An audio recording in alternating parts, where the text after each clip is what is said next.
អ្នកទាំងអស់គ្នាទាំងរងចាំទាំងខ្ញុំខ្លួនឯងផ្ទាល់ដែរហ្នឹងហើយគឺចង់ដឹងថាតើអាឆ្កែចោតហ្នឹងគឺវាខ្លាំងដល់កម្រិតណាណាហ្នឹងហើយលើគេថាគេនិយាយទេតែឥឡូវយើងដាក់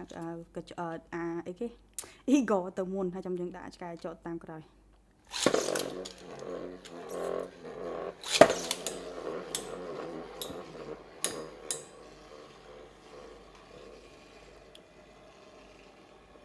អូខេវាចង់សញ្ញោគ្នាមិនចឹងចឹងណា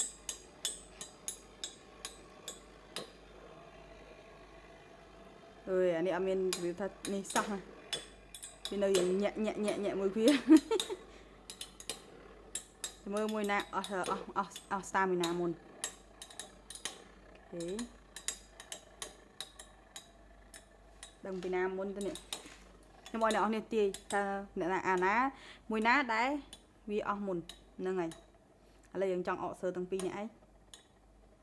តែមកឃើញចិត្តស្ដាយទៅដូច eagle ឬចង់រៀងអស់លបឿតំណឹងណាអស់តំណឹងអាយ៉ាឃើញទេអូខេតែវិញខ្ញុំ eagle ទៅមុនណាទៅជាឆ្កែចកនេះអញ្ចឹងន័យថា eagle គឺខ្លាំងជាងតែឥឡូវខ្ញុំសាក់ម្ដងទៀតណាអូខេ eagle ទៅមុន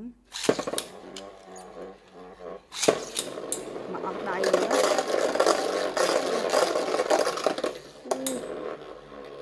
សាហាវអានេះក៏អាចលេអាថាក់បានដែរណា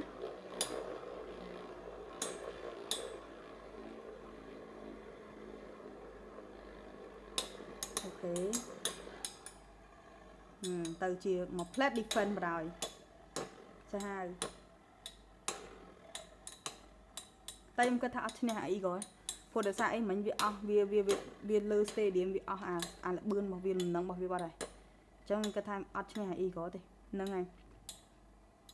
វាទប់លំនឹងវាទៅជាអស់វាប្រើកម្លាំងរបស់វាអស់ពាក់កណ្ដាលទៅបុកជាមួយនឹង stadium ចោលទៅទេដែលអត់បុកជាមួយនឹង Beyblade ដតីគឺ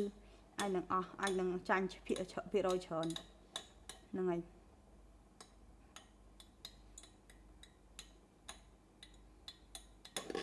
យ៉ាចឹងដូចខ្ញុំនិយាយចឹងគឺអត់ឈ្នះទេហ្នឹងហើយសូអញ្ចឹងវីដេអូនេះគឺមានប៉ុណ្ណឹងសម្រាប់ប៉ុណ្ណឹងហើយខ្ញុំធ្វើវីដេអូតទៀត